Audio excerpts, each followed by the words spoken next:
Hello friends, நீங்கள் பார்க்குற channel red ஐ Galaxy. இன்றைக்கி நம்ம என்ன பார்க்க போகிறோன்னா, ப்ளே பஸ்ட்டில் உள்ள டர்போவில் சுபோவை பற்றி தான் இன்றைக்குள்ள வீடியோவில் பார்க்க போகிறோம். நம்ம சுபோவுக்கு டார்க் பவர் இருக்கா, இல்லை டார்க் பவர் இருந்தாப்புல காட்டிட்டு அதுக்கப்புறம் சாதாரணமாக டம்மி பீஸ் மாதிரி காட்டிட்டாங்களா நம்ம சுபோவை, இல்லை பவர்ஃபுல்லான பிளேடர் மாதிரி ஒரு அளவு காட்டியிருக்காங்களா, அதை பற்றி தான் இன்றைக்குள்ள வீடியோவில் பார்க்க போகிறோம்.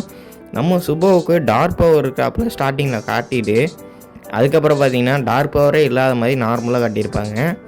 எதனால நம்ம சுபோவுக்கு இந்த மாதிரி மாற்றினாங்க திடீர்னு, ஏன் டார்க் பவர் மாதிரி காட்டிட்டு அதுக்கப்புறம் டார்க் பவரே இல்லை அப்படின்னு நம்ம சுபோவுக்கு ஏன் சொன்னாங்க, அதை பற்றி தான் முழுக்க இந்த வீடியோவில் பார்க்க போகிறோம். வீடியோக்குள்ளே போகிறதுக்கு முன்னாடி நம்ம சேனல் புதுசாக நம்ம மறக்காம சப்ஸ்கிரைப் பண்ணியிருக்கேன், பக்கத்தில் உள்ள பெல் பட்டன் நாளில் வைங்க. அப்போ தான் நான் டெய்லி போகிற வீடியோஸ் மறக்காமல் உங்களால் பார்க்க முடியும்.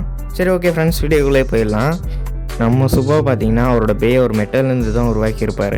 அந்த மெட்டலோட நேம் என்னன்னு கேட்டிங்கன்னா ட்ராகன் ஸ்பேங்க். அந்த மெட்டலோட பேர் பார்த்தீங்கன்னா ட்ராகன் ஸ்பேங்க் தான். சாலமெண்டர்னு பேர் வச்சது நம்ம சுபோ தான். ஆனால் சாலமெண்டரோட உண்மையான பேர் பார்த்தீங்கன்னா ட்ராகன் ஸ்பேங்க் தான். இஞ்சியோட குடும்பம் பார்த்தீங்கன்னா தலைமுறையாக பாதுகாத்து கொண்டு வந்துருக்காங்க. அதை பார்த்தீங்கன்னா சுபோவை பார்த்தீங்கன்னா அந்த மெட்டல்லேருந்து தான் சாலமெண்டரை உருவாக்கியிருப்பார் நம்ம சுபோ. அங்கே உள்ள ஒரு தாத்தா பார்த்தீங்கன்னா அவர் தான் அதை பாதுகாத்து இருப்பார். அவர் பார்த்தீங்கன்னா ஸ்வாடு செய்கிறவர், அதாவது அந்த காலத்தில் ஸ்வாடெல்லாம் செய்வாங்களா அது மாதிரி செய்கிறவர். அவர்கிட்ட கொடுத்து நம்ம சுபா பார்த்தீங்கன்னா எனக்கு ஸ்வாடுக்கு பலாக இன்னொரு செஞ்சு தரணும், எனக்கு செஞ்சு தரணும் அப்படின்னு சொல்லி அவர் கூட்டிகிட்டு போவார். அதுலேருந்து தான் பார்த்தீங்கன்னா அந்த மெட்டல்லேருந்து தான் சாலமெண்டரை உருவாக்கியிருப்பார் நம்ம சுபோ. அவரும் பார்த்தீங்கன்னா நம்ம சுபோ சொல்கிறாப்பில் அவர் பிளேடை உருவாக்க ஆரம்பிச்சிருப்பார். அந்த மெட்டலை உருக்கி நம்ம சுபோ பார்த்தீங்கன்னா அவர் எந்த இது பிளேட் அட்டாக் டைப்பாக, ஸ்டாமினா டைப்பாக, டிஃபென்ட் டைப்பாக, அந்த மாதிரி நம்ம சுபா பார்த்திங்கன்னா அந்த மெட்டலை உருவாக்குறதுக்காண்டி யோசிச்சுட்டு இருப்பார். சாலமெண்டரோட அமைப்பு பார்த்திங்கன்னா அவரோட அமைப்பு பார்த்திங்கன்னா 10 பிளேடு இருக்கும் சாலமெண்டரில். ஆனால் பார்த்திங்கன்னா அட்டாக் டைப் பண்ணும்போது 5 பிளேடு இருக்கும். ஏன் 10 பிளேடு கொடுத்தாரு, அதுக்கப்புறம் அட்டாக் டைப்புக்கு 5 பிளேடு எதுக்கு மாட்டினாருன்னா, சாலமெண்டரை பார்த்திங்கன்னா ஸ்டார்டிங்கில் பார்த்திங்கன்னா ஒரு மாதிரி டார்க் பவர் மாதிரியே காட்டியிருப்பாங்க. அதாவது சாலமெண்டரை நல்லா ஒத்து பார்த்திங்கன்னா தெரியும், ஸ்டாமினாக்கும் டிஃபென்ட் டைப்புக்கும் அந்த 10 பிளேட்ஸை யூஸ் பண்ணுவார். ஆனால் அட்டாக் டைப் பார்த்திங்கன்னா 5 பிளேடை யூஸ் பண்ணுவார். அந்த 5 பிளேடு அட்டாக் டைப்பில் பார்த்திங்கன்னா 4லி இன்ஃபனோ அப்படின்னு ஒரு மூவை யூஸ் பண்ணி பார்த்திங்கன்னா பஸ்ட் ஆக்கிடுவார், இல்லைனா வெளியில் தூக்கி போட்டுருவார். அது பார்த்திங்கன்னா கொஞ்சம் பவர்ஃபுல்லாக தான் இருக்கும். ஏன்னா ராட்டபரே தூக்கி ராட்டபரோட மூவே வேலை செய்யாத மாதிரி அவரோட மூவ் பார்த்திங்கன்னா அந்தளவுக்கு பவர்ஃபுல்லாக இருக்கும். நம்ம ஐகரே பார்த்திங்கன்னா ஒரு வாட்டி தோக்கடிச்சிருப்பார் நம்ம சுபோ சாலமெண்டரை வச்சு. ஆனால் பார்த்திங்கன்னா சாலமெண்டருக்கும் சில வீக்னஸ்லாம் இருக்குது. ஆனால் பார்த்திங்கன்னா சாலமெண்டர் பார்த்திங்கன்னா நம்ம சுபோ உருவாக்கின பிற்பாடு அவர் கன்னத்தில் பார்த்திங்கன்னா ஒரு மார்க் மாதிரி வந்திருக்கும். அது சாலமெண்டர் உருவாக்குறதுக்கு முன்னாடியே அந்த மார்க் இல்லையா, சாலமெண்டர் உருவாக்கின பிற்பாடு தான் அந்த மார்க் வந்ததாக சொல்கிறாங்க.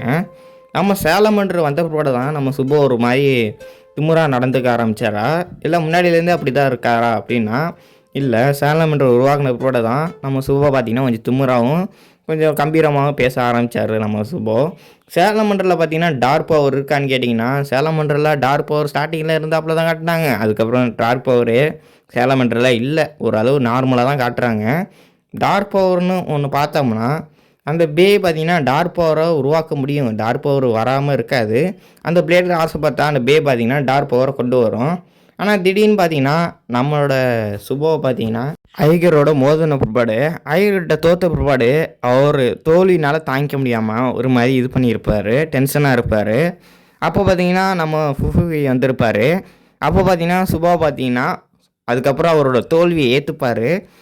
சரி, நம்ம தோற்றுட்டோம், அதனால தான் நம்ம இது பண்ணி ஒன்றும் பிரயோஜனம் இல்லை அப்படின்னு அவரோட தோல்வியை ஏற்றுக்கிட்டனால தான் டார்க் பவர் வரல.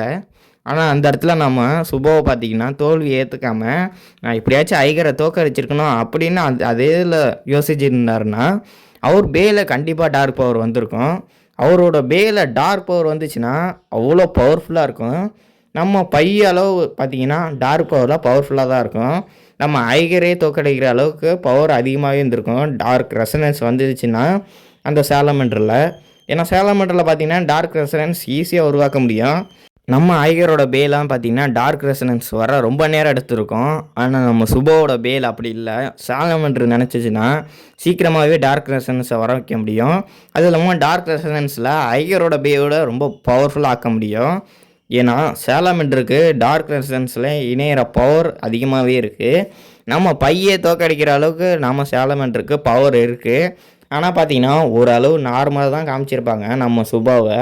சேலமன்றம் ஸ்டார்டிங்கில் பவர்ஃபுல்லாக காமிச்சிட்டு ஓரளவு நார்மலான பிளேடர் மாதிரி தான் காமிச்சிருப்பாங்க நம்ம சுபாவை.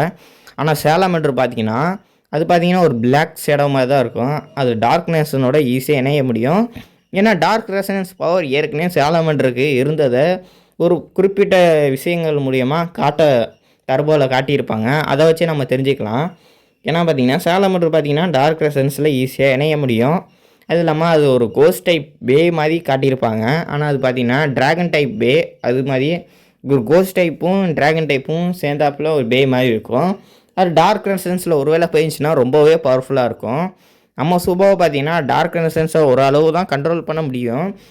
ஏன் சேலமன்டர் டார்க் ரெசனன்ஸில் போகும்போது சுபா ஏன் தடுத்து நிறுத்தினான்னு தெரியல. ஐகரோட பேட்டில் பண்ணி முடித்ததோட அவர் தோல்வியை ஏற்றுக்கிட்டாரு. தோல்வியை ஏற்றுக்கிட்டனால தான் சேலமன்டர் டார்க் ரெசனன்ஸில் போயிட்டு தான் இருந்துச்சு. திடீர்னு பார்த்தீங்கன்னா சுபோ அது டார்க் ரெசனன்ஸில் போகாத மாதிரி அதை பார்த்தீங்கன்னா போக விடாமல் தடுத்துட்டாரு சேலமன்டரை. அதனால தான் பார்த்தீங்கன்னா சேலமன்டர் பார்த்தீங்கன்னா டார்க் ரெசனன்ஸில் போகல. ஒருவேளை ஒரு தோல்வி ஏற்றுக்காமல் ஒரு மாதிரி கோவமாக டென்ஷனாக நான் ஜெயிக்கணும், உலகத்திலே பெஸ்ட்டு பிளேயராக வரணும் அப்படின்னு நினச்சிருந்தாருன்னா அவரோட பே கண்டிப்பாக டார்க் ரெசனன்ஸில் போயிருக்கும். ரொம்பவே பவர்ஃபுல்லாக இருந்திருக்கும். நம்ம ஹைகர் சூக்ரோனை ஃப்ரீடலஹோய இவங்களோட பார்த்தீங்கன்னா பவர்ஃபுல்லாக இருந்திருப்பார். இவங்க அளவுக்கு ஈக்குவலான ஒரு பவர்ஃபுல்லான பிளேடராக இருந்திருப்பார் வால்டை அவர்லாம். ஆனால் பார்த்தீங்கன்னா அவர் டார்க் ரெசனன்ஸில் போகல. ஏன்னா டார்க் ரெசனன்ஸில் போனால் அவர் பேயும் கண்ட்ரோலில் இருக்காது, இவர்னாலையும் கண்ட்ரோல் பண்ண முடியாது. ஆனால் பார்த்தீங்கன்னா சேலமன்டரை பார்த்தீங்கன்னா கொஞ்சம் நேரம் பார்த்தீங்கன்னா இவரை கண்ட்ரோல் பண்ணுறாப்புல காட்டியிருப்பாங்க. ஆனால் அது உண்மை இல்லை. சேலமன்டரை நம்ம சுபோ தான் கண்ட்ரோல் பண்ணுறாரு. சுபோவுக்கு பார்த்தீங்கன்னா 2 முகம் இருக்கிறாப்புல சொல்லுவாங்க. ஒரு முகம் பார்த்தீங்கன்னா சிரிச்சாப்புலையும், இன்னொரு முகம் பார்த்தீங்கன்னா கோபமாக இருக்கிறாப்புலையும். அது ஏன்னா நம்ம சுபோ பார்த்தீங்கன்னா சிரிச்சாப்புல முகத்தில் பேட்டில் பண்ணும்போது பொறுமையாக பேட்டில் பண்ணுவாராம் ஒரு அளவு நார்மலாக. அதே ஒரு ரெட் ஃப்ளைடு அந்த முடியை தூக்கிட்ட பாடு அந்த சைடு கோவமாக இருக்க சைடில் பேட்டில் பண்ணும்போது பார்த்தீங்கன்னா ரொம்ப ஆக்ரோஷமாக பேட்டில் பண்ணுவாராம். பார்த்தீங்கன்னா ஒரு பவர்ஃபுல்லான அட்டாக்கெல்லாம் யூஸ் பண்ணுவாராம். அதனால பார்த்தீங்கன்னா 2 சைடு முகம் மாதிரி நம்ம சுபோவை சொல்லுவாங்க.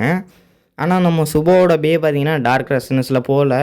ஸ்டார்டிங்கில் பார்த்தீங்கன்னா ஒரு 15 எபிசோடுக்குள்ளே பார்த்தீங்கன்னா டார்க் ரெசனன்ஸில் போகிறாப்புல காட்டிட்டு அதுக்கப்புறம் நம்ம பையை காட்டின பிற்பாடு இவரை பார்த்தீங்கன்னா ஒரு நார்மலான பிளேடர், ஒரு பவர்ஃபுல்லான பிளேடர் அப்படின்னு காட்டிட்டு விட்டுருவாங்க சுபோவை.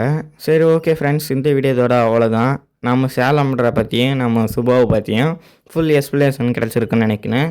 உங்களுக்கு வேறு எதுவும் சந்தேகம்னா கீழே கமெண்ட் பண்ணுங்கள். சரி, ஓகே ஃப்ரெண்ட்ஸ், இந்த வீடியோதோட அவ்வளோதான். கடைசி வரைக்கும் பார்த்தவங்களுக்கு ஒரு நிமிஷம் சொல்கிறேன். தேங்க்ஸ் ஃபார் வாட்சிங்.